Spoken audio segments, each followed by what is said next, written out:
Bismillah wa salatu wa salam ala nabiyyina Muhammad wa ala alihi wa sahbihi wa sallam. Amma ba'd. Ahabati fillah, assalamu alaikum wa rahmatullahi wa barakatuh. Welcome back to one of our beneficial sittings. And during this sitting, we're going to talk about the politics, a little bit about the politics of the dawah in the US. And obviously, it's going to come from a unique perspective. I bring the point of that I have a unique guest, my brother, Ustad Najeeb, Anjelesi, Hafidhallahu Ta'ala. Assalamu alaikum rahmatullahi wa barakatuh, and welcome.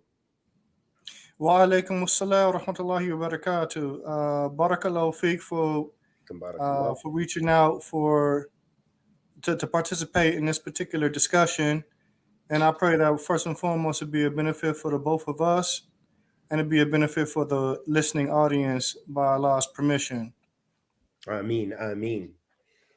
So, alhamdulillah, we had a chance. We discussed a little bit about some of the topics we'd like to discuss, and we should just jump right in. So we're going to talk about the dawah in America, the unique situations and circumstances, and the trends, if you will, of some of the things that we find. And even before we begin, which is, it's just a ni'mah anytime that you have some ta'awun with Ahl Sunnah, because Allah subhanahu wa ta'ala says, fi kitabil kareem, wa ta'awun ala birri wa taqwa wa la ta'awunu ala ithmi wa udwan. So cooperate, all of you, in righteousness, and do not cooperate in sinful, in enmity wa udwan, in wickedness and hatred.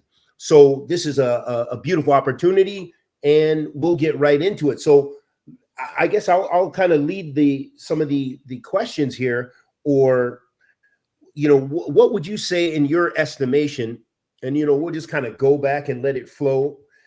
Some of the challenges for callers in the U.S., specifically in the U.S., and probably I would even say more uniquely, specifically with dawah, callers to the dawah to Salafiya, and probably unique to brothers who have went overseas, coming back to what they experience. What have you experienced, and share your experience, bi'idhnillah ta'ala.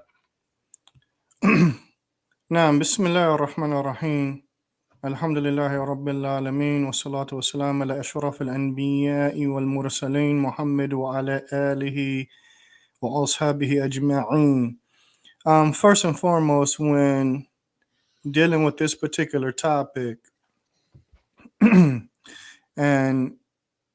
bringing some clarification as it relates to this question, I think that first and foremost, it becomes incumbent for the callers to look at things through the eyes of reality.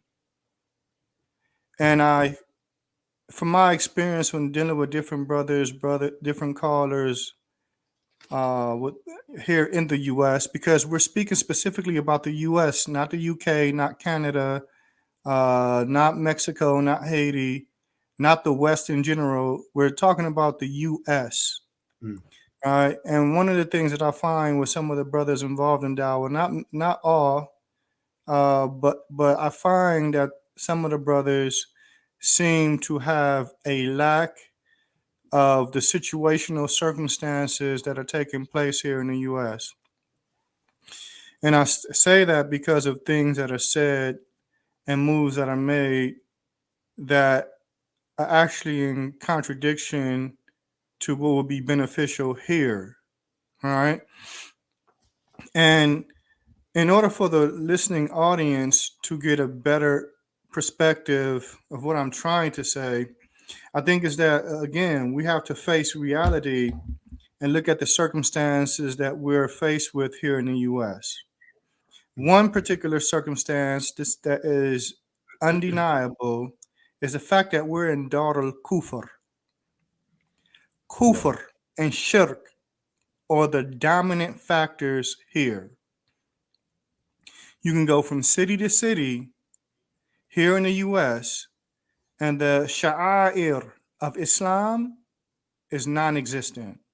Mm. The sha'air, the customs and practices of al-Islam, like you would see if you were in Saudi Arabia, like you would see if you were in Egypt, like you would see if you were in Qatar, like you would see if you were in Dubai or Abu Dhabi or UAE in general. There, you can go from city to city in the US, and this is virtually non-existent. The sha'air of kufr is what is dominant here. When Christmas time comes, you feel Christmas here. Mm. When Halloween comes, you feel Halloween here, and thus forth and so on.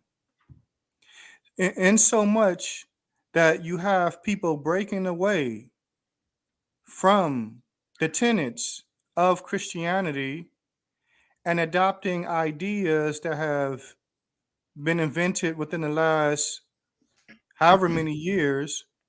And these types of ideas that even clash with Christianity are gaining muscles from the political arenas here in the U.S.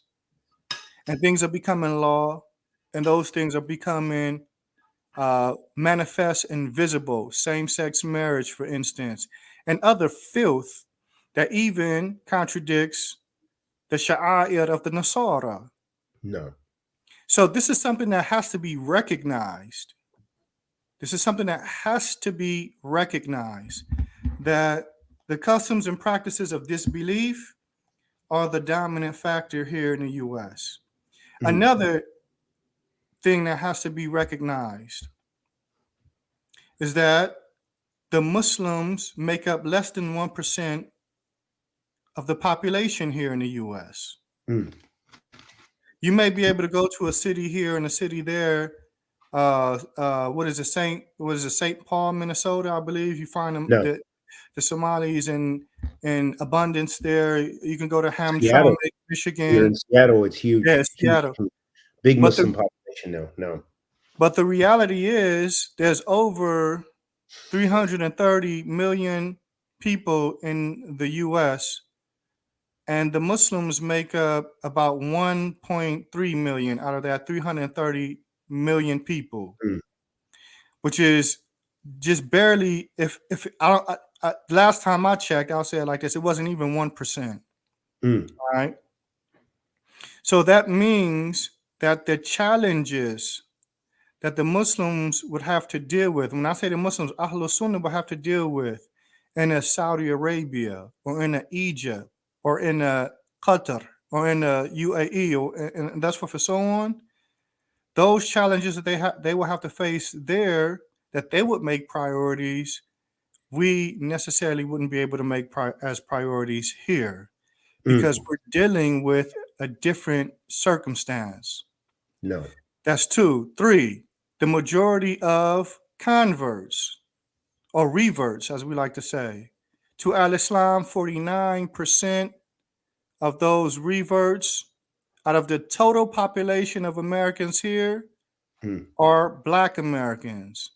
That means we're making up the majority of people in, as it relates to, I guess what you would say, racial background, out of the entire people that's in America that's accepting Islam. That's Mm. important when looking at the circumstance of the Muslims here, because now, you know, as one person would say, that you capitalize off of what is most favorable Mm. and what's more probable, right? And that's when we get in. I guess we'll get into that later on. Why I'm bringing this up. Another thing that needs to be recognized is that Ahlul Sunnati wal Jama'ah, the callers to the Dawah here in the U.S., are virtually unknown to the general masses of Muslims in the U.S. Mm. And I think that a lot of times some of the brothers don't get that. Some of the brothers don't get that. You can go into any masjid here in the U.S., the average masjid, you can be in one state, just driving from masjid to masjid, and start and ask the average people in the masjid, have you heard of Fulan, Ibn Fulan? Have you heard of Fulan, Ibn Fulan? From amongst the callers to Ahlul Sunnah here in the U.S., And you'll find, no, never heard of them. No, never heard of them. No, never heard of them. Why am I bringing this up? Because this indicates that the callers to the minhaj of the Salaf don't have influence on a nationwide level with the Muslims. But if you were to ask them, have you heard of Umar Suleiman? Have you heard of Yasir Qadhi? Have you heard of, and whoever else that you could think of from the people of disaster? They're going to say, yes, these are people that have influence. These are the people, and this is just a reality. We have to accept this. This is a reality. And I'm only dealing as it pertains to du'at here in the U.S. right now, right? Because there are some brothers who are upon a dawah that have broken certain barriers. The Sajid Liphams, the Abu Musa Wajdi Akaris. But even with them, they're not still on the level of some of these other people. Right? Of course. And then the last thing that I think needs to be recognized is that these Islamic organizations, these $1 million Islamic organizations, the ICNAs, the ISNAs, and like this, most of them are run by people, by Muslims who are secular. Now, me and you have both been overseas. Some of these organizations, if not the majority of them, are run by people that if you were back in their country, they wouldn't even come to the masjid to pray the salawat. And am I exaggerating when I say that? No. Well, I understand. From being in Egypt to Yemen, to Saudi Arabia to Yemen, the masajid were not full, but there were Muslims everywhere. Yeah, of course. But these $1 million organizations are run by people that most likely would not have been praying in the masajid in their own country. Why am I saying this? Because a lot of them are not really concerned with what myself and yourself would be concerned with, and this is illustrated when you go to or hear about some of the things that they're doing at these Islamic conferences and things of this nature. You find a lot of un-Islamic things taking place. No. All right. So all of these things, this circumstance, the da'i has to, one, be looking at the situation with both eyes open, all right? Looking at things for the way that they are, not living in some bubble or some sugar-coated topping of the world, and are trying to apply things that will work somewhere else that won't necessarily work here because of the different dynamic and the different challenges. No, definitely. And when looking at the circumstances of that's found here in the U.S., some of these things that I just mentioned are illustrating some of the challenges that we have to face, right? That we have to face. There has to be a call to a dawah tajdeed, and likewise a dawah ta'sis on a large scale in both realms. No. So that's what I want to make clear. Yeah. So when dealing with Ahlul Sunnah here in the West, in the U.S., if we represent the light, then our light isn't even that which the moon illuminates. Like, I give you an example. When I was in Damaj, right, there'll be certain times of the year or the month where the moon wasn't out, and you had to walk that road back to your house. Yeah. It was so pitch black that you couldn't see your hand in front of you. I saw hyenas. Hey, you couldn't see your own hand in front of you because it was so dark, right? No. But then there would be nights where the moon was out. Yeah. And so the tariq or the pathway was illuminated because the moon's light was, was shining on the, on the ground, still dark, of course, but you could see the path, right? So if I was to give the similitude between the Salafi callers here in the U.S. and the similitude of them being light, and all these other negatives from the kufr of Christianity, the kufr of Judaism, the kufr of liberalism, and all this other stuff, and on top of that, the misguidance of the people of innovation and like this, then our light wouldn't even be equivalent to the light of the moon that illuminates the path. It would be less than that. It would be like a star. So that now means that you still can't see your hand right in front of you. You can look up at the sky and the sky looks beautiful, but it's not enough light to see your hand right in front of you. And so this is a reality that we have to keep in front of us especially when we look at why certain du'at make certain moves that they make, and other than that. No. Now, I don't know if I think I lost. I wanted to present that, but hopefully, I'm not sure if I answered the question or not, because I actually. Yeah, let me chime in here. So, there's a lot that you covered. So I guess what comes to mind is one of the things that I would say with these big organizations. For one, they have been established. They're well established. They are probably, they have a significant amount of history and wealth and power. Also, another point is that they obviously they have the wealth and they have something, but they feed the masses. And what I mean by that, you could say they give them kind of what they want as far as their desires, maybe their feel-good medicine, all kind of things like that. And so what you have, they meet the popularity especially when you talk about the Salafi dawah, and us going overseas and really studying and also dealing with whole different realities. And those realities became our reality coming back to the West.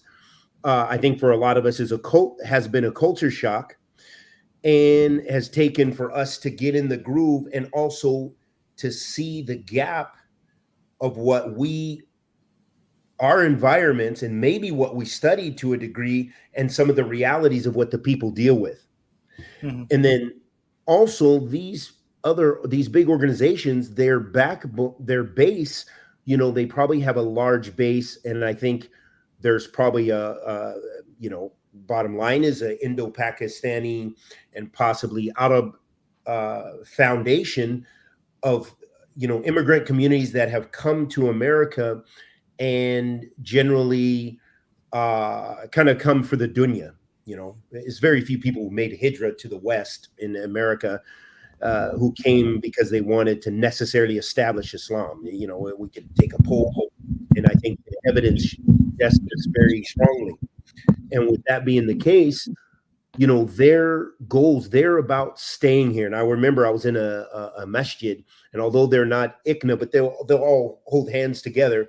They were mainly kind of like a Jamaat Tabligh Deobandi masjid as far as their Aqidah and stuff like this. But I remember the Imam, because I had to pray there for Jumu'ah, and he said, basically, we're here to stay. We're here to stay.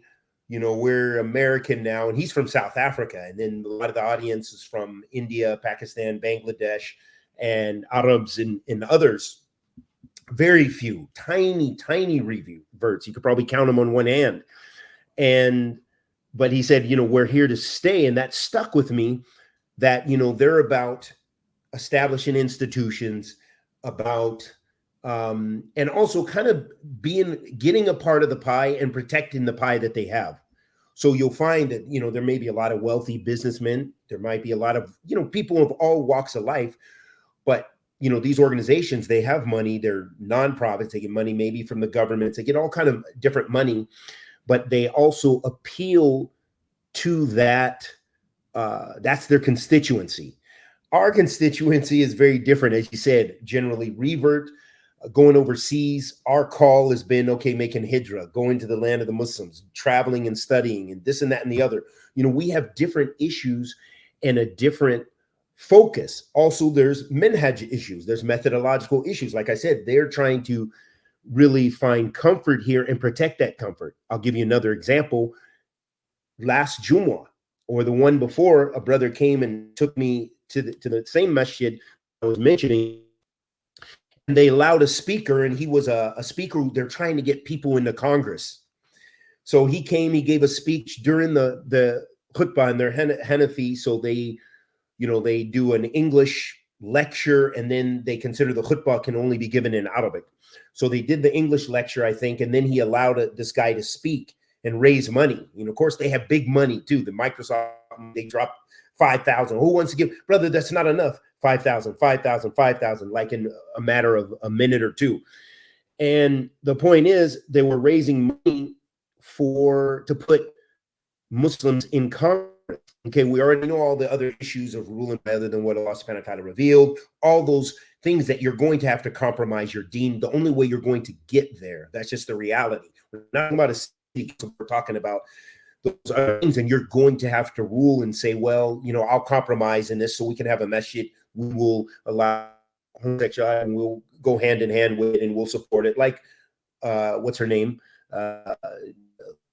Talib or whatever her last name is, the Palestinian congresswoman, and then also the Somali one, Ilhan Omar.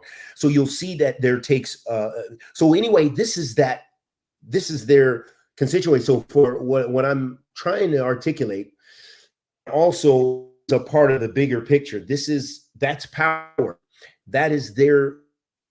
We're thinking of making hijrah. We're still trying to establish institutions, but we don't engage in society because we realize the amount of compromise so that it requires in order to engage on that level to what they're talking about. Okay, yeah, you can have good relations with and you should, you know, in the communities and with the police and different, you know, entities, and the mayor knows you and got good ties, and you can reach out to the mayor. Hey, we got problems in our community. Hey, we want to help fight crime. Hey, we want to get this going, and whatever the maslaha. But those are some of the reasons I think. Aside, you know, the constituency, their base is totally different than our base. Okay. Yeah, but let me step in for 1 second, because one, if I just want to make this quick point about politics. No. Politics in the U.S., right? And why some of those, some of that understanding that they have, especially with trying to get people in Congress, is really futile.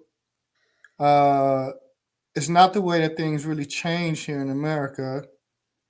And to a large degree, in my opinion, it's just a waste of time. And as far as Islamic rulings go on that, then, you know, there's intricacies to what they do. But, I mean, let's be obvious. I mean, as far as I'm concerned, the Muslims should, to a degree, should stay away from that.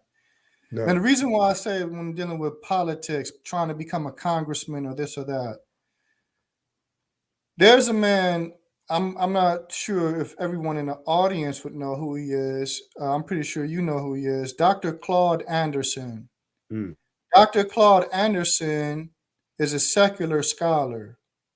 He's a secular scholar, and he authored Powernomics and has been given talks specifically to the Black American community about how there's the big gap, wealth gap, and that's for so on. He talks about things of this nature. And one of the things that he talks about is how Black Americans can raise up in the society, you know. And one of the things that he constantly talks about when he lays out his blueprint is the fact that it doesn't matter what politician is in office. It doesn't matter if they're Democrat, it doesn't matter if they're Republican, it doesn't matter if they're independent. None of that stuff really matters. And this is what the Muslims need to understand. Because the way you get things passed in this country is by a method called buying access. And it is only the people that have figured that out that get things done in their favor. So if I wanted to use an example just for the so the listening audience could understand, there is a policy called Medicare for All. It's widely popular. I think 70 to 80% of Americans want it. That's including Democrats and Republicans. Democrats, Republicans, and independents. This is when we're dealing with the constituents. We're not dealing with the clowns in office, right? In office positions. And so we're living in a country that claims what the majority wants, the majority gets. Yet for some reason, because there are some congressmen, people in the House and the Senate that do want Medicare for all, but they're a minority. But yet the majority of the constituencies of all of these congressmen, 80%, like I said, 80%, 70 to 80% of the American people want this policy. Yet it has never hit the floor of the Senate or the floor of the House of Representatives for a vote, period. It's been stalemated there. Why is that? Because the people who figured out buying access to politicians a long time ago block that every time. They don't want that to hit the floor. And so the politicians that are beholden to these people block that initiative every step of the way. So go ahead. You're about to say something? No, I was going to say, without getting in deep in politics, like that, no doubt, these things, as far as where these people are coming from, meaning those other mass organizations and a lot of people who buy into the system, that they can get some things. But I think what I see is the total issue. It's not really all the politics so much, but more so the politics of compromising your deen. That's really what I see as the issue, because what you will have to do to achieve getting your policies and things like that, the compromise, the level of compromise, and you'll be completely ruling by other than what Allah subhanahu wa ta'ala revealed. You would have to support gay marriage and to be debating, okay, no, we shouldn't have the Islamic you'll have for and against Islam. You'll be having to vote in against and being for sinful. No, I get it. I get it. You breaking up. I'm not sure if you look like you froze, right? Yeah. Yeah, I can hear you. I can hear you. It's coming in blotchy though, like digitized. Okay. Yeah, I don't know what's it could be the internet not being as no. Yeah. So anyway, I don't really want to get, because like when I deal with stuff like this, I rather have talks with the brothers involved in dawah behind closed doors and stuff like this. Yeah. But in a nutshell, what I'm basically trying to say is, for the excuses that are used to do that, I'll say all those excuses are actually futile, and that's not really the way things change, But as that was one particular thing that I wanted to state, because on what you had initially said. But I'm gonna be honest with you, I lost my train of thought on the second thing I wanted to say. I just got caught up trying to explain that particular aspect of politics. Right. One thing I'll interject with is also mentioned about the bubble, that a lot of the callers live in, and that is because they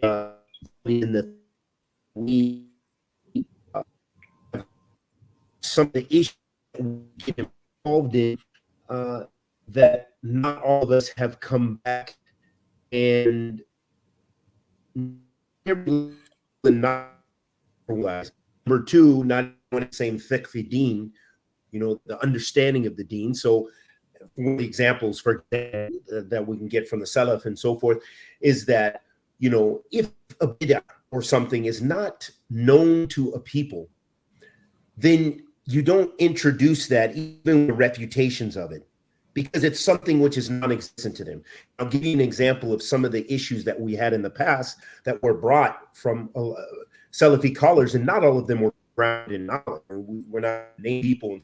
Some, yeah, they studied it. Some brothers, they studied more. Somebody, we're not going to get into that. But what we can see is a lack of understanding Dean and some theory.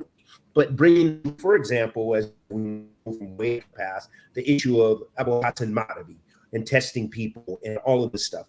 Oh, this is a man, Arab-speaking world.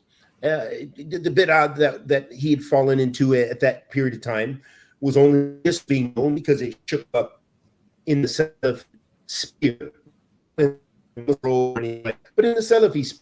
And basically between Yemen and Saudi Arabia, maybe some other countries. Okay, so when but for people to translate in the English-speaking world, to bring that and bring fatwa and test the people, and that's such a big issue, causing not only splitting in the dawah but splitting in communities and great fitna. So that was that I believe, especially at the time in the way it was produced, did not need to be brought. And let me give you an example of how I saw it on a real level. So coming back to Seattle one summer, I remember, because there was a statement, actually it wasn't about the Abu Hassan, but it was another thing, and it was with Fali al-Harbi. So that was another fitna that came, that everyone was translating and pushing all these, which people don't even speak the language. So a brother who doesn't know Arabic, he comes to me and he says, Sheikh Obaid made a fatwa about whoever says this about Fali al-Harbi is something. So then he tried to beat that on Sheikh Imam Abdul Masan al-Abad, who's Sheikh Obaid and stuff like this. And I said, Akhi, what are you talking about? You know, my point is that these are the kind of controversies and splitting this that to our communities without people that you've come to know and see all the issues we deal with, staying and spouses. We can go on and on, the dysfunction of many of our communities, schooling, education, their deen, staying Muslim, gun crime, gangs. How many now in Seattle, it's off the hook. We're burying youngsters, and these are young Somali kids. We're burying them every week. I was 3 janais last weekend, and one, he died in his sleep. It's just happening. It's like crazy. So my point is from the ilm and the he has a hikmah and wisdom of putting everything in its proper place, knowing he's calling to, and so a lot of times we just didn't have that. We had people who came back, didn't know how to write, came back with a little bit of knowledge, weaponized some of that knowledge, and disasters, and it stained the image of the dawah to where there's many backlashes. We could go on and on, but the reasons I think a lot of the splitting as well, but also that a lot of come back because so many people are scared away from that. All the fitna of things that the people didn't need to even be brought up, aware of. It was not relevant for them. And we could go on. I'm sure you can mention many situations and scenarios that you've seen. I've seen brothers who used to be Sufis who then became takfeeree. Then a lot of faith in Salafiya.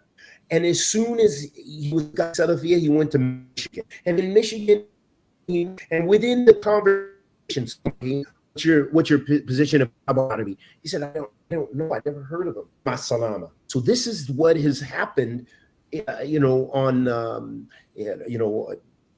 why build these kind of scenarios, and we can go on and on and on about. But my point is, part of the fiqh of a da'i, and for us, people who go away and go overseas, the and what have you, what they bring back, they need to bring back a study, the kitab, the sunnah, the manhaj of the salaf, and bring it back and articulate it and give the people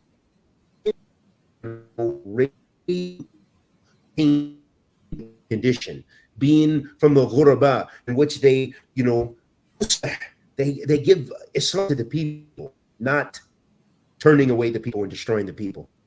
That's something I want to just kind of highlight with what you were saying. No. Okay.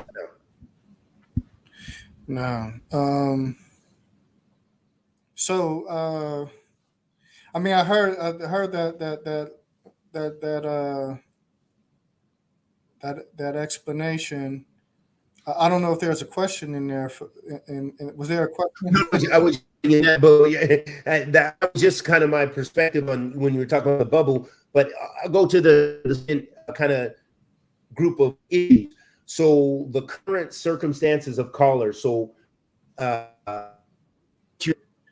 circumstances of a lot of the du'at related to the dawah in America that you've witnessed, some of the issues that they find in the communities, maybe that they lead, or some of them are not giving dawah, in communities, so to speak. Maybe their only avenue is the internet, or whatever the case may be. So what do you see? Asking what are some of the shortcomings of the du'at? Because I guess what some of the current circumstances. Circumstances. Okay.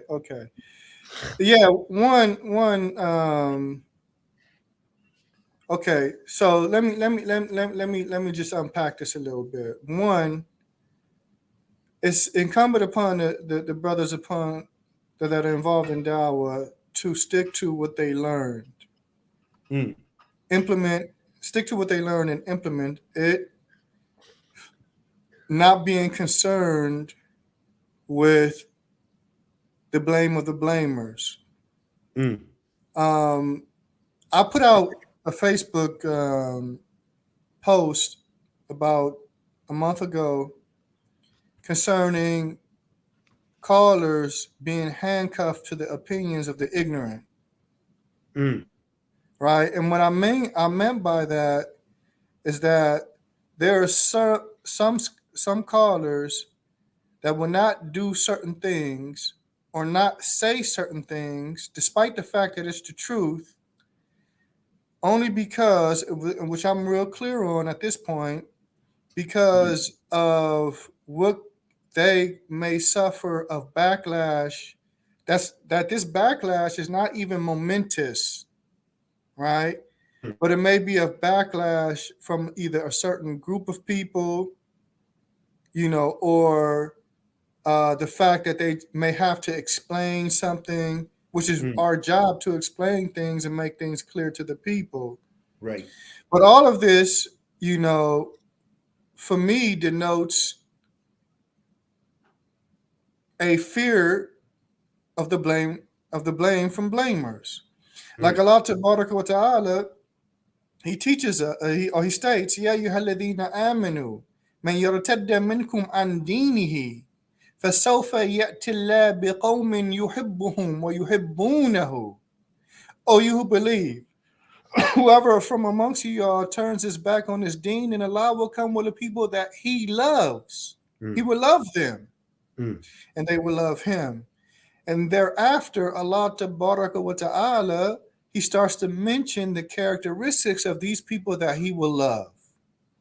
And from those characteristics, He states, أَذِلَّةٍ عَلَى الْمُؤْمِنِينَ أَعِزَّةٍ عَلَى الْكَافِرِينَ يُجَاهِدُونَ فِي سَبِيلِ اللَّهِ وَلَا يَخَافُونَ لَوْمَةَ لَائِمٍ.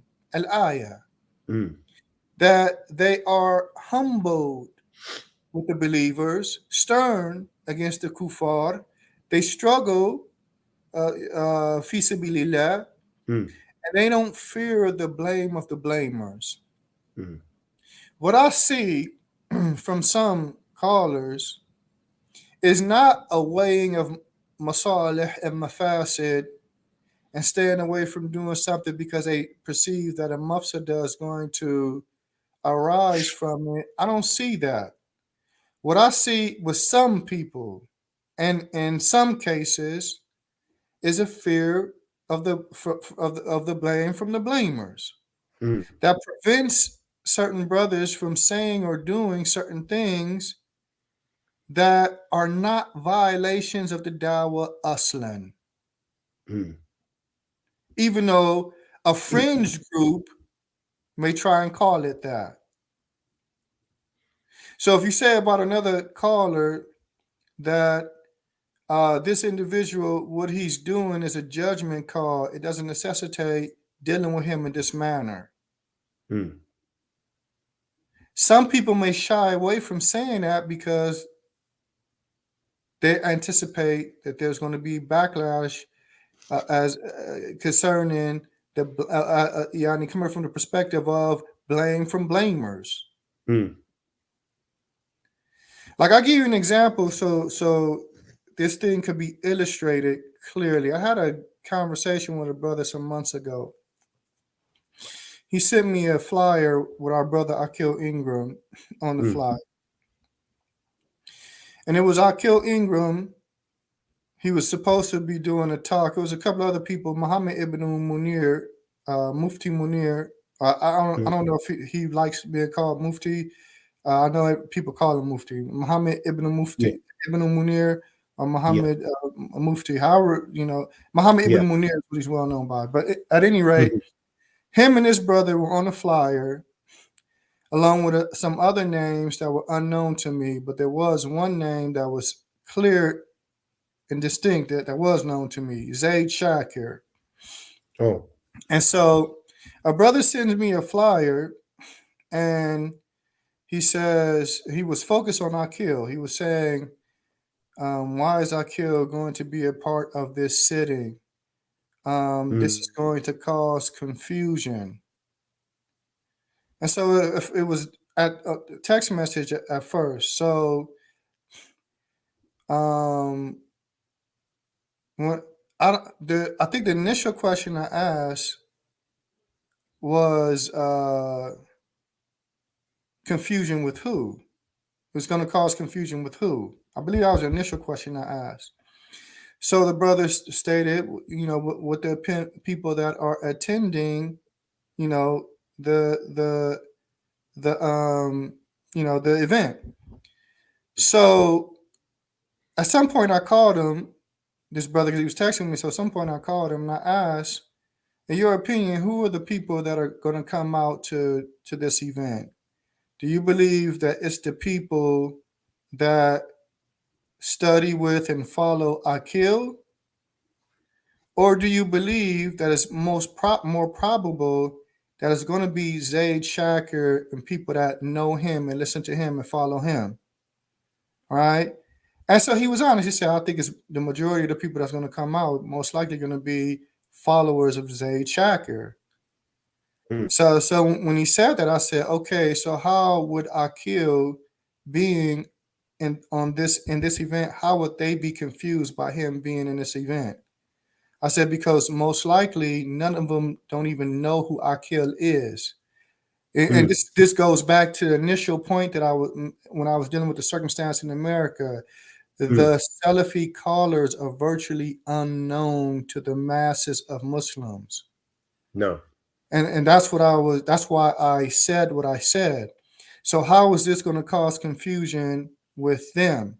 And I was just asking the question because of what was presented to me.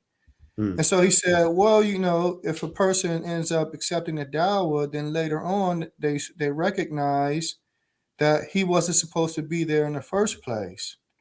So I said to the brother, but that argument could be in his favor. Why? Because he could easily respond with, but had I not been there, you wouldn't have been guided to Salafiya. No. Right? And so the point that I'm making is that him being there is a judgment call on him. You may agree with his judgment call. You may disagree with his judgment call. But we know he wasn't there in support of the creed of Zaid Shakir. We know that he doesn't approve of the creed of Zaid Shakir. We know he doesn't defend Zaid Shakir. And we know he doesn't support Zaid Shakir in what he does. And I didn't talk to Akil Ingram, but I'm clear just based off a past discussion and another situation that he dealt with, that he probably felt that he could reach people that he normally wouldn't be able to reach, and that's why he did that. So that's a judgment call on his part. No. You could agree with it or you could disagree with it. But does it reach the level now that you stamp deviant on his name, astray? Right. And that's what for someone, because he did that. And this is what I mean when I say, because me even saying this, I honestly believe some people are going to have a problem with me saying this. Mm-hmm. And this is what I mean when I say Well, yeah. some callers are handcuffed to the Go ahead. ignorance of others. We have to move past that because there are certain things that are being done that are just that. Like, okay, I see what he was trying to do. We know this person's clearly upon the sunnah. I see what he's trying to do. I probably wouldn't have did that, but it just doesn't necessarily reach the level of me now throwing out a refutation of him. So that's what I mean when I say what I say.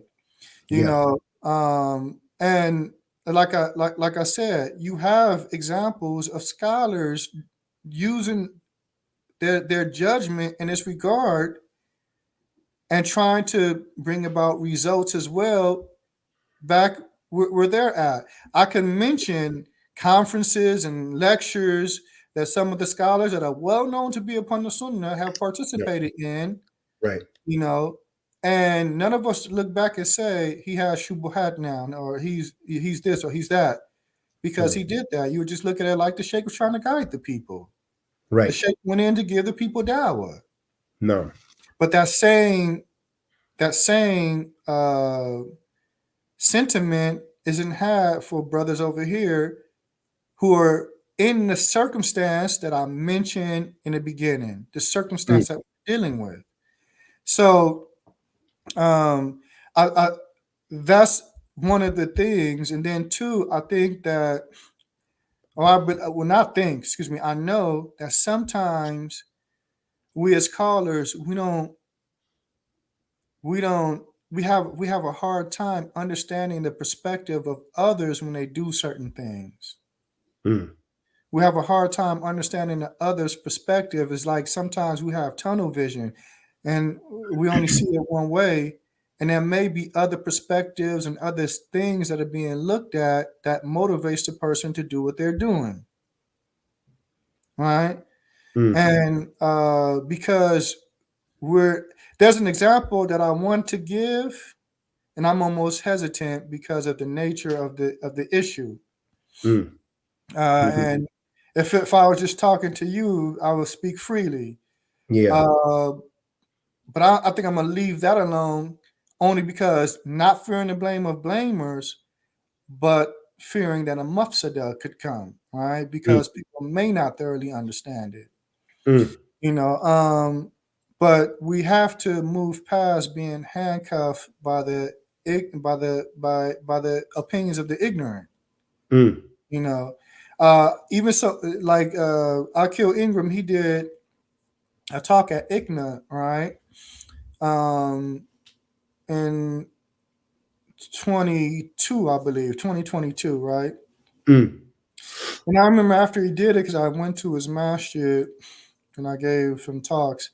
And me and him had a very good discussion, concerning why he went to ICNA and did what he did, and thus forth and so on.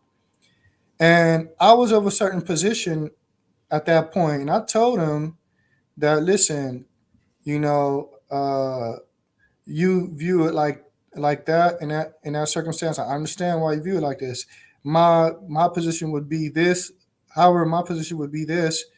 But because you took that position, we're not going to become enemies now. Yeah. Because I understood where he was coming from, and I understood what he was working off of, based off, why he did what he did from what he told me. He wasn't paid. How some people are trying to, they paying him, that's why he went to know. He wasn't paid, but he went there, trying to call the people. No. But then in 2023, last year, before Talha Islamic Ministry before that shut down, Mm. I went there that following year because I was trying to pass out flyers for the nonprofit, trying to get word out for the nonprofit. Mm. I found out that when IQ was there was 27,000 Muslims Wow.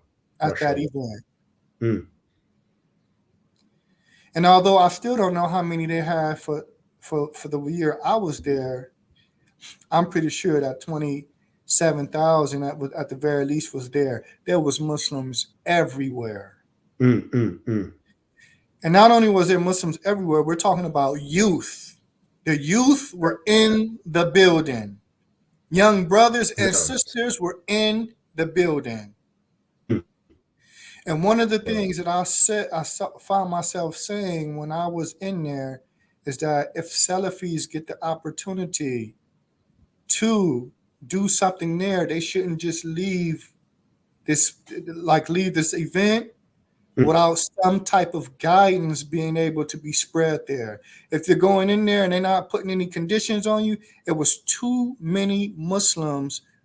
And not at the year I went, there was not one caller from Ahlul Sunnah that spoke there. No. No. And as I far think. Sorry. Go ahead. No, I was going to say my point is well taken, and I think, I think it's on the du'at to show the nuances of this issue. There's no doubt there's some scholars from Ahl Sunnah who take a very stern approach on this, and they close that door. And they close it because they feel, hey, they mentioned some of the mafsada, like maybe it's going to make the numbers of the people of bid'ah greater, or that it's going to or they might make it conditional so you're compromising the dawah, or that that it may show the people that you are agreeing with what they're upon. But a large number of the scholars, and they mention, and there's examples throughout history as well, to show that this issue is much more complex than that, and that yes, those are valid opinions, and I don't have a problem if a caller closes that door. But as you said, it's how he deals with his brothers to know that this is a mas'ala ijtihadiyya. It's an issue where there's, as you said, the striving to come to a solid. It's not black and white, but I think what a lot of Salafis have been raised on, a lot of the awam that have, even studying or been through classes and stuff. For example, in books like Sharh Sunnah, Imam Barbahari, and many of the Kutub Salaf, excellent classical works. But the people have not gotten the nuances. And one of the things we have to contextualize those books. Those books were down at a specific time, and what they were dealing with is ghalibin bid'ah mughallada, like heavy bid'ah, the Qadariyah, the Khawarij, the Shia, Rafida, like really extreme bid'ah, not someone with light bid'ah. So knowing that, my point is to know that there are different levels of bid'ah. There's different levels of Ahl bid'ah. There's different levels of Ahl Sunnah. We're not all on the same level as far as knowledge, understanding, practice, and so forth. The awam for Ahl Sunnah is not like the alam, the mountain of Ahl Sunnah. So I think knowing the nuances of these masail, not taking such a black and white approach, because so many people will say, well, I've seen these comments many times, Abu Taymiyyah or this guy, he was at a conference of bid'ah and there was thousands of people. Where in the books of the Salaf, where and they will try to make these examples. Again, those kind of aqwal, those kind of statements are coming generally from a lack of knowledge. And as you mentioned, pointing out that the callers need to be, those talabat al-ilm and stuff like this, they need to be showing the people, at least telling the people, and not being the, yep, you're right, he was at this conference, mubtadi'ah, yes, mumayya, he's this, if they fuel that, then of course those awam are going to be upon that, because that's having the callers not addressing these issues and these nuances that, hey, it's not as black and white, and you should have husn al-dhan for your brother who has 15, 20 years calling to the Sunnah. He studied with ulama of Ahl Sunnah. He's on the minhaj of the Ahl Sunnah. But then you see him with this, all of a sudden you're going to throw him out the door and say that he's on their minhaj when you have not a single statement from him or something to show. So I think this is very important. That I think on the, as far as dealing with these issues, you know, I try on a micro level, at least people who I'm trying to teach these issues are new. I don't have a problem with some of my ulama. Some of my ulama, I sat under their beards, had a very, you know, they were very strong about this. No, the Hizbiyin, this and this and this, they closed the door. Alhamdulillah, at the same time, I asked many of other scholars, and this issue about giving muhadara and masajid of Ahl Bid'ah and things like this, all of them in one form or fashion said, Mabni ala Masali wa Mufasid. And we can go to the books of Shaykh al-Islam ibn Taymiyyah, you know, without getting too long in this argument. But yeah, this is one of the reasons why in the beginning I tried to highlight the circumstances that are taking place on the ground here in the U.S. Because even some of the examples that you gave, like for instance, you said some scholars that say that, you know, if you go there, you're increasing the ranks of Ahlul Bid'ah. Well, one of the things that differs with a scholar, say for instance, in Saudi Arabia, and a da'i upon the Sunnah in America, is that the scholars, most of the scholars in Saudi Arabia, especially the Kibar ulama, all have widespread influence. No. Sheikh Salih al-Fawzan, for instance, has widespread influence. Even some of the younger up-and-coming ones, like Sheikh Abdul Razak al-Badr, Sheikh Sulaiman al-Ruhaili, and others besides them, they have widespread influence. You know, Allah has bestowed upon them acceptance. Qabul, acceptance amongst the Muslims. So that argument in their circumstance, I could see that argument. About increasing the ranks of Ahlul Bid'ah, if you go there, people be fooled, that could possibly have. I can see that. But even this is why, like I said, this coming with the example of, I mean, the circumstances here in the West, and this is where I go back to is that we have to look at our circumstance here for the reality that it is. We can't import the circumstance of Saudi and then try and apply it here. You know, we study al-Qawa'id al-Fiqhiyya for a reason. And these Qawa'id are what we use to ascertain, okay, are we making a correct move in this situation or in that situation, right? And so it goes back to what I said, that one, we have to be looking at these circumstances with both eyes open. So one, this is just a reality. Brothers upon the dawah to Salafiya involved in dawah are virtually unknown to the masses of Muslims here in the U.S. You know, you can go into Salafi affiliated type masajid with the majority, you know, you go to Masjid Mukbil, of course the brothers know who Khalid Green is. Of course the brothers know who Najeeb Al-Anjelesi is. Of course the brothers know who Abu Yusuf Khalifa is. Of course the brothers know who Ali Davis and the brothers at Imam Muslim Family Center are. They're right in the same city. Of course they know who these brothers are. But if we step into any masjid in LA outside of Masjid Al-Mu'min, if we go to Masjid Bilal Baraba, if we go to Masjid As-Salam, if we go to Masjid Felix Bilal, if we go to Masjid Malik Fahad, if we go to the brothers are unknown to the masses of the Muslims. They never heard of them. Never. So that by default, that means we have no influence over the masses of the Muslims. We have no strong influence. And that's the point that I was bringing to the brother. So I understand those arguments that are being made over there, but that's not our circumstance over here. I want to interrupt real quick. So I just want to say, so what I wasn't saying is that importing the circumstances, because even that, those circumstances, in a sense, you can find those applicability in some of those different countries. Obviously, the dawah in Yemen is different than Saudi, which is different than Kuwait, which is different than Indonesia, and different in our situation, being in a non-Muslim country. So that's model. What I'm saying is it's from wisdom, the hikmah, and putting everything in its proper place is knowing how to apply that fiqh. So meaning none of it's black and white. So that example I gave, that even in America, I'm not saying that it's from hikmah always to go to Ahl Bidah. Not what I'm saying neither. What I'm saying is, again, aslan, the bottom line is masalih wa mafasid.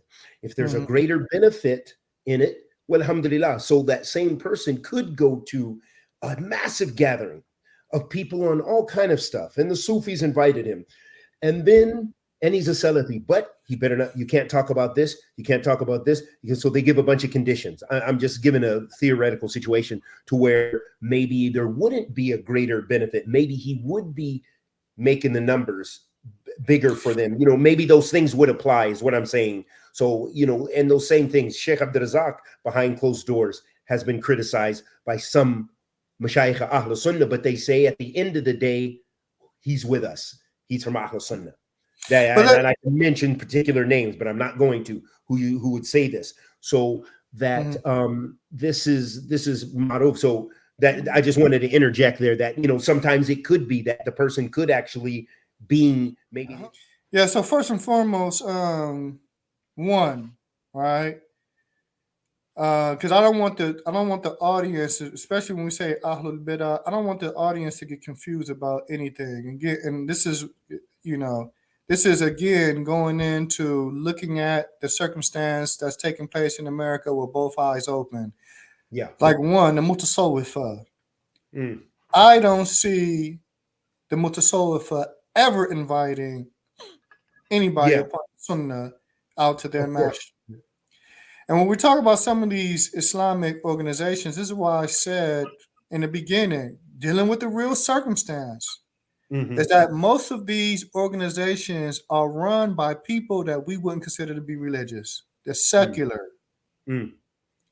They're secular. They're the neurosurgeons and physicians and physicists and these types of people. They're the ones in a lot of cases that are running these places. Not somebody, and then they may hire a couple of religious people, you know, and put them in certain positions, I guess, to bring legitimacy to being, you know, a religious organization, or, you know, optics, or whatever the case may be. But the real people who are running it, when you start looking at presidents and things of that nature, they're seculars, right? They're not the mutasawwif, the hardcore mutasawwif. They're not, you know, they're seculars. They're people who they're from the awam in reality. Yeah. So I think that needs to be understood when we use the term Ahlul Bidah and going out to some of these conferences. A lot of the mistakes that are being made by these people are because they're ignorant. That's why you'll have, you know, some of the things that you may have occurring at some of these places is because of ignorance. They go back to somebody who's they think is a scholar, and they ask them, and they tell them, yeah, that's okay to do, and they just implement. Right. You know, and the reason why things are like that, one of the reasons why things are like that, is if the brothers upon the dawah that are involved in dawah are not present, somebody else is going to fill the void. Somebody else is going to fill the void. That's just the reality. You know, a person can like what I'm saying or dislike what I'm saying, but I mean, we have to look at things, that we have to look at our situation through the eyes of reality. All right. And so again, when going back to some of the callers that choose to do certain things and like this, again, this has to be emphasized too, that a lot of it is judgment call type stuff. Yeah. You know, you may, if you sit down with a person and you hear why they did what they did, automatically you start to see, oh, it's not an issue where this brother can be warned against overdoing this. Right. You know, you start to hear what they were working off of. You start to hear what their understanding was concerning the scenario. You start to hear what it was that they were trying to achieve. And that's for so on. You know. No. And so, and this is, you know, there are I'm not sure if are you familiar with the book Jami Turath Al-Allama Al-Albani fil Ahdath fil Minhaj wal Ahdath Al-Kubra. It's like 8 or 9 volumes. This beautiful. Yeah. I have it. No. Yeah, Sheikh Al-Albani's the Fatawa of Sheikh Al-Albani. It's like his Majmu' Fatawa, basically. Yeah. There's a few. There's also one collection of Aqeedah as well, which is very nice as well. Yeah, I don't have that one. I need to get that. Yeah. But I have that one on Minhaj, and I have the one on Fiqh. No. All right, mashallah. But anyway, look at the wisdom of Sheikh Al-Albani, right? There's a fatwa in there where the people came to Sheikh Al-Albani and they said, listen, Sheikh, there's a person, a mubtadi', an innovator, that compiled a book of hadith. No. The hadith are authentic on a particular subject. Should we spread this innovator's book? Because some of the scholars, the questioner says some of the scholars, don't advise the spreading of this man's work because he's an innovator and you don't want to consequently call the people to him, and that's for so on. No. Sheikh Al-Albani had a different view. He said, he asked his questions, okay, it's only a hadith. The hadith are authentic. You know, it's just a compilation of that, and that's basically all it is. So he was like, okay, it's okay to spread the book. Why? Because if this is the case, it's a victory for our dawah. Because it's spreading the authentic statements of our messenger, sallallahu alaihi wasallam. No. Fiqh fi din, Imam Al-Albani. Despite the fact that it was compiled by Mubtadi', all the narrations in there were authentic and it was calling to a particular thing in the religion. So his opinion was spread the book. No. And there are several different types of fatwas like this that after I read them, I said, I see why he was so effective in spreading the dawah. No. I see why he was so effective, because he looked at varying angles and perspectives in ascertaining if this thing would be of benefit or not. No. And this is something that, again, the du'at here, we can't be handcuffed to the opinions of the ignorant. No. But we really have to be looking at this. And I think being handcuffed to the opinions of the ignorant stops us from doing certain things, stops us from being seen with certain people. Of course. And then when you start hearing, okay, well, why is this? Well, why is that? And you're just listening and you're like, dang, this stuff isn't really adding up, though. That's not okay. You're mentioning some things and you're drawing a conclusion that this type of position should be taken. It's far-fetched. No. So you know, and we can come from angle on that particular point. But that's one main thing that I believe needs to change. When it comes to the Salafi callers here in the U.S., I think that another thing that the brothers need to do is everybody needs to find their niche. Everybody needs to find their niche. Whatever is working for them, you know, then they need to focus on that. Some of the brothers, like I said, YouTube is their niche. Sajid Libham, Allah Tabaraka wa Ta'ala has raised him as it relates to that particular platform on social media. The rif'ah is from Allah. The raising is from Allah. You can hate it. A person could hate it, but it's not going to change. Your hatred is not going to change anything. No. Allah blessed that brother. He's and others, like I said, Abu Musa Wajdi Akari, and even yourself, because I believe you have like well over 10,000 subscribers. Not many.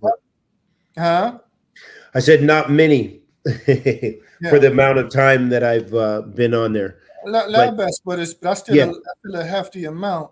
The point that I'm making is that for whatever Allah is making easy no, for brothers to do in terms of bringing benefit to the people, then that's your niche. Capitalize off of it.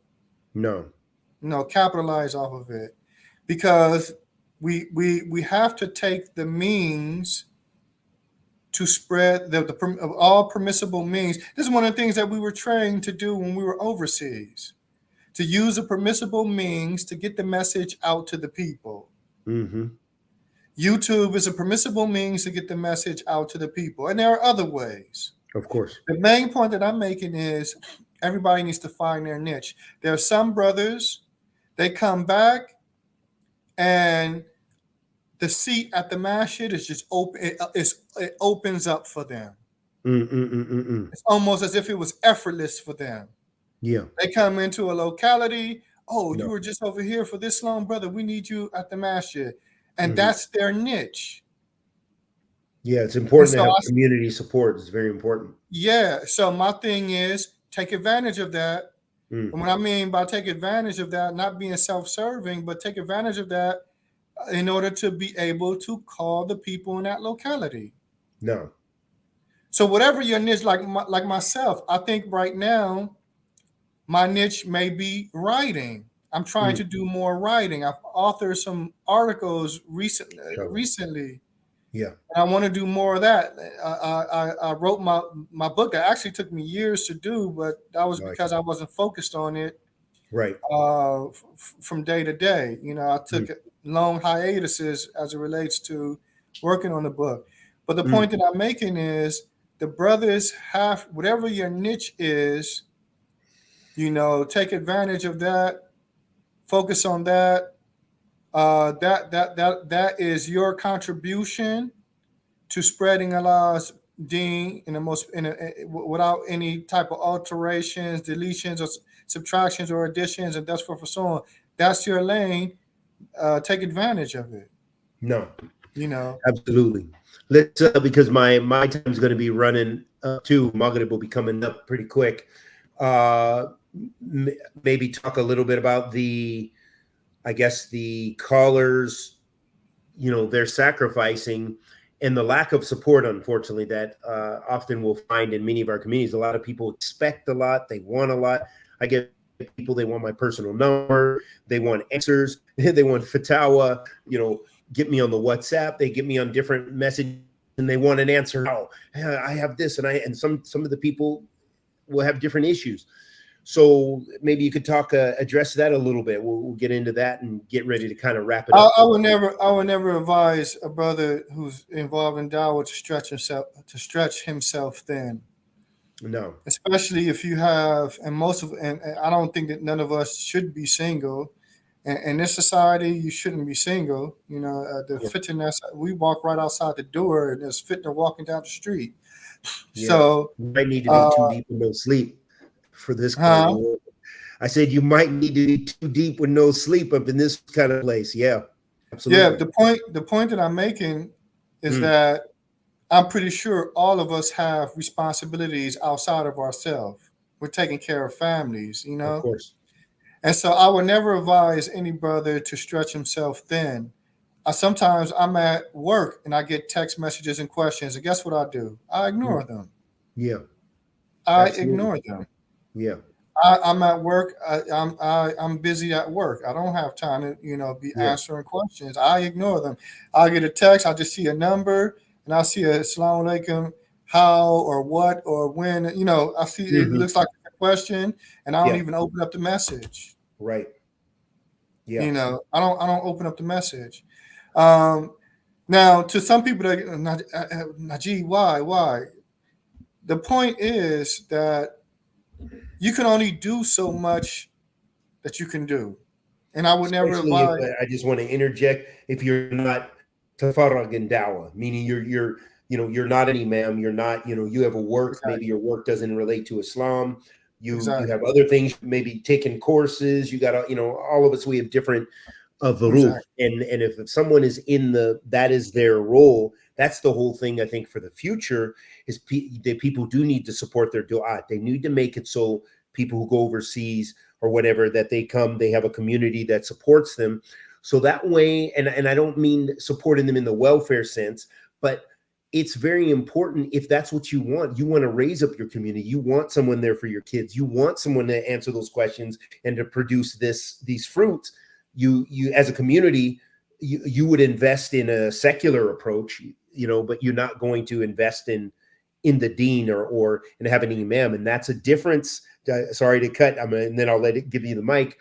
That's a difference what you see around these other communities. For example, here, I'm in Washington, the Deobandis, they happen to be on the east side, and Microsoft money, Amazon money, very wealthy. Their imams are paid. He's making Umrah. He's making Hajj. He's doing all kind of activities. So he is there for the community, and he deals with the administration, but he's well taken care of. And they take care of their imams on there. The other the average salary of an imam in the U.S., because you can Google this, is between $4,500 and $5,500 a month. And then on top of that, these guys are at 7,000-8,000. These guys don't play over here. But not only that, but the point that I was about to make is that that's the salary, and that doesn't keep in mind the living situation that the community may be paying for. It a lot of times, some of these communities that own a home, and then they place the imam in that home, so the imam is literally not paying anything except maybe utilities, and that's for so on. The main point that has to be understood is that for any community that's sitting around talking about knowledge, and knowledge is what's going to raise us, and knowledge is what's going to protect us, then these communities need to be putting things in play to put somebody who has some type of knowledge that could benefit their community in a position where they can convey this knowledge to them. And so they're going to have to they're going to have to support the or if you want to call them the imam or the religious director or religious coordinator of the masjid or whatever the case may be, because the masjid is a religious institution. No. And so somebody with religious knowledge should be handling the affairs, the religious side of the affairs. The masjid is going to have its religious side, meaning what it was established for, and the salawat and whatever else, the fiqh of the masjid when it comes to the salawat and whatever else. Then you're going to have the administrative side. The lights got to stay on. Don't expect a person that studied overseas to be trying to keep the lights on. All right. So then you're going to have that administrative side, where the lights, the electricity, the bills are paid, the utilities are paid, the upkeep of the masjid, the security for the masjid, and all these things that happens on the administrative side. But the religious side is they're the ones that's organizing the Eid, the Eid, the khutbah, the times, and things of that nature. The muhadarat that may take place there, the classes that may take place there, who goes up on the minbar there and who doesn't. That should be under the direction of somebody that studied. No. And the administrators of these masajid need to recognize, understand that, and then get behind these people that they feel would be of benefit for their community. Don't expect the caller to get behind your community, and you as a community won't get behind him. No. Help him help you. Help him help you. No. Enable him to help you. Sahih. And that's the mentality that has to be developed in that regard. In the long run. Yeah, and I want to, without going too long in any of these issues because of the time, but something which is interesting, I heard that Abu Usama is coming back to America. He's been over in the UK for a long time. I haven't talked to him in a long time, but I do know a good friend of mine was mentioning that he mentioned something about the difference of the dawah or the support for du'at in the UK versus America. Because Yeah, I here, saw. unfortunately, yeah, and I haven't seen it, but I heard about it. So maybe he did an extensive talk. But what we can say in a nutshell is very much, I experienced this even in the Dallas week in Seattle, in a sense. I mean, we have general callers to Tawheed, alhamdulillah, a lot of graduates, but they're immigrant and they have different agendas we talked about. Not, few reverts and not a lot of dawah to non-Muslims. But with that being the case, you will find that the people will call you. For example, in my experience, they'll call me, "Hey, come and give a khutbah. It's 2 days away." Or sometimes they'll give, these emergency sessions. "Hey, akhi, can you do a khutbah?" And there will never be even the simplest thing of, "Hey, you need any gas money?" I've had people invite me to city upon city upon city away, and it's not about the money. It's not about this, but it's almost as the people don't.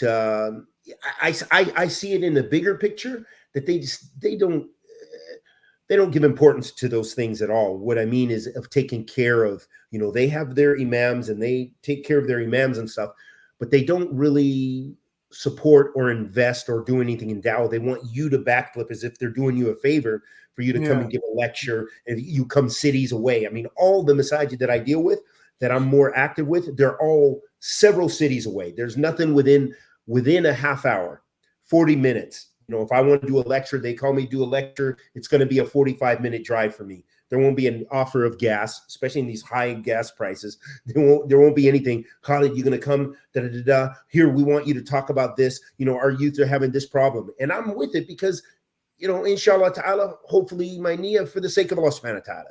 But my point is, if there is no, it's not sustainable.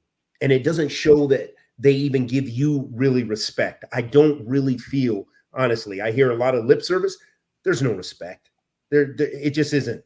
Please give us khutbah. Come and do this. Come, brother. You must not have a job or something, because we want you to come on every Jumu'ah, come way out to 45 minutes away and do the khutbah. Or brother, you're going to do some lectures in Ramadan, and this is a place called Tacoma. May Allah bless us in them.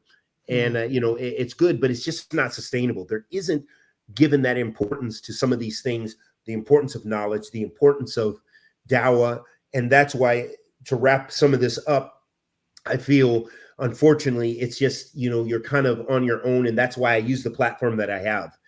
I do try to sacrifice a little bit of time, do something in a masjid here and there, or, I had some things going on before I had my recent surgery and stuff like this.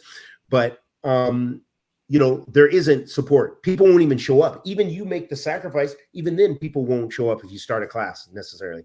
It's going to be a couple of brothers in the beginning, then it dwindles and it dwindles. So I think obviously that can be a little disheartening and stuff. So it does take always battling yourself and your intention and doing what you can, but you can't really advance dawah in that sense. I don't believe it. And dawah does require this, moving into another territory. It requires resources.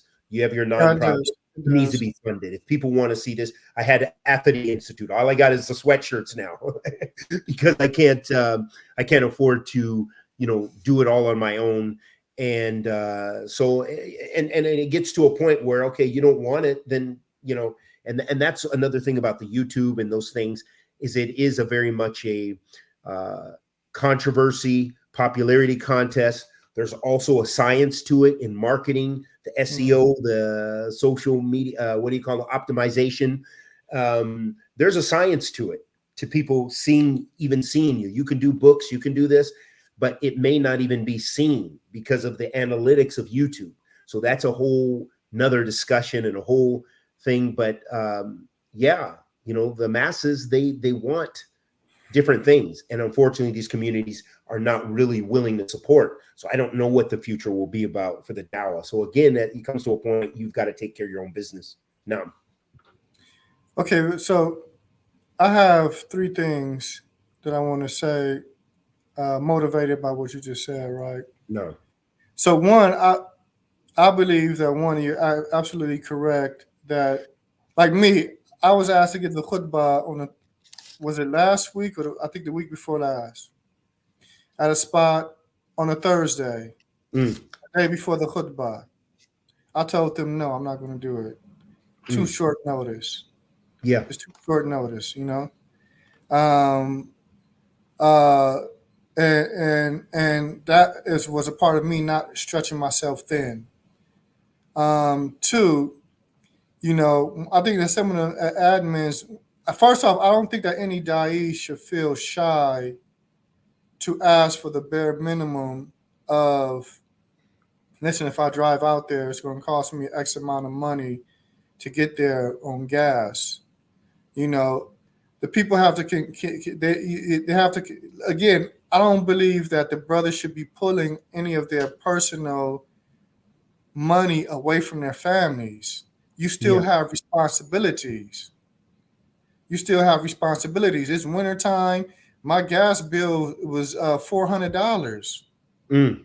I have responsibilities. I can't pull from, like the brothers in Philly just had me come out. I can't pull from my personal responsibilities to entertain a community way over there. You guys are going to have to flip that. You're inviting me out. Yeah.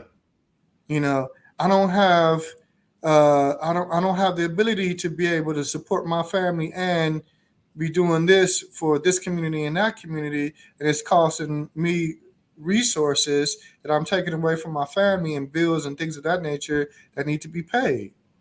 Yes. You know, so I don't think that brothers should feel shy by asking for that which it would take for you to be able to assist the community. You know, I don't think, if it's, regardless if it's gas money plus toll road money plus whatever else, that is directly connected to being able to get there, do what you have to do, and then get back home safely. So that's one. Two, I think that when it comes to the callers, because it was something that you said when you said sometimes people may be there, then it starts to dwindle. The callers, I remember the callers shouldn't be worried about that. I'll say why. Because what we're doing is lillah. If there's just one person that comes out, then that one person is going to get that class. That one person is going to benefit. And you never know, as a result of that one person benefiting, how many people he affects positively. No. Right? And you share in that reward because you took the time to benefit that one person. I remember Big Haas, Abu the Big Khalil. Haas and Abu Khalil. Yeah. He gave me that advice before I left Saudi. He was Subhanallah. like, "What you gonna do when you show up to the classes and ain't nobody there? Mm. You gonna stop giving the class? Mm. You know, check No. your intention, check your intention, check your intention." He gave me that advice way back in 2003. No. It is And excellent and it's relevant, but again, I think there are some realities because of those other things are involved. If you're trying to make this effort and it costs you so much gas to get over there, yeah, we already it's dealt with not that part. sustainable. It's not Yeah, sustainable. So we already those are dealt. just complexities I want to mention out there because Yeah, we've been we trying already. to do stuff. We already dealt with that though. No. The caller should not feel shy No. to request what he needs to be able to go down there to benefit the people. So you know, I'm in agreement with that, and I'm saying this and reiterating this for brothers who may be overseas about to come back or who have come back and they trying to figure things out. You shouldn't feel shy to request from whoever's requesting you to do this what it would take to enable you to be able to do that. You know, so I'm in total agreement in that regard, right? Yes. My whole main thing is that, you know, there's going to be times, like I'll give you an example. I was giving classes at Masjid Bilal Baraba after I came back into the States. And I used to walk to the masjid because I only lived like 5-6 minutes driving if I was to drive. So I would walk to the masjid. Of course, it takes a little bit longer walking, but sometimes I would show up. It'll be one person. It'll be 2 or 3. Sometimes I'll show up. It will be nobody there. I'll sit there for about 30, 40 minutes. I'll leave. I'll come back the next week. But alhamdulillah, I stayed consistent. And by the time I finished, I gave my last class in Bilal Baraba, the musalla was packed. Allahu Akbar. The musalla was packed. Walillah alhamd. Right?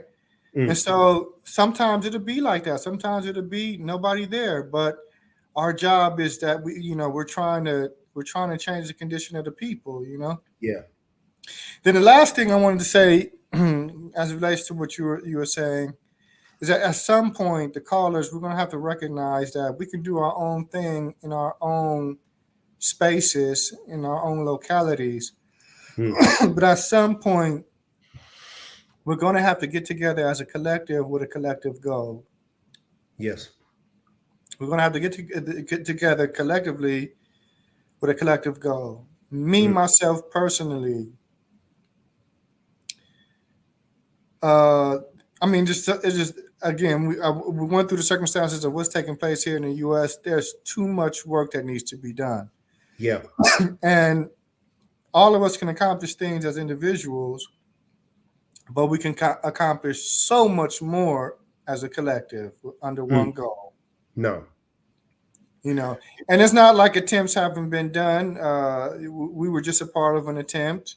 Right.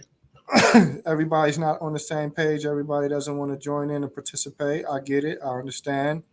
But I pray to Allah Ta'ala that maybe one day the hearts will change and the camaraderie that's needed to go forward will take place, and Allah knows best. Ameen. So I think maybe we can save anything else for another sitting. You got to give me another one, and we can and maybe what I'll do at the end of this and in the description is make it kind of make a poll to see if there's any particular topics that people would like to see us have some musharaka, because I get people from time to time who are saying, hey, I'd love to see a collaborate with you and so and so and you and so, and let's I'll kind of, for those who make it through this lengthy little sitting we had, it's an hour and a half, that maybe they'd like to see some interaction, some things, some other things we could talk about. And well, so Jamian. So with that, for the brothers and sisters that may be tuning in, if it looks like I'm a little out of energy, I work today and I have to go to work tomorrow. So I'm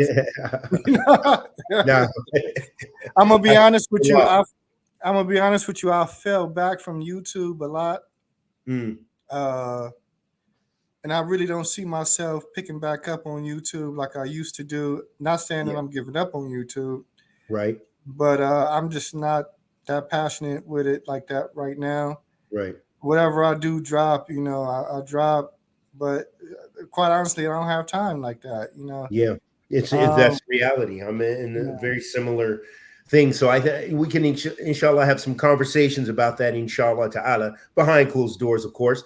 But we ask Allah subhanahu wa ta'ala, the Almighty, to accept our good and forgive our evil and bless us with ilm nafi, rizqan tayyib wa amalan mutaqabbilan. Subhanaka Allahumma wa bihamdika ashhadu an la ilaha illa ant astaghfiruka wa atubu ilayk. And until the next time, bi-idhnillah.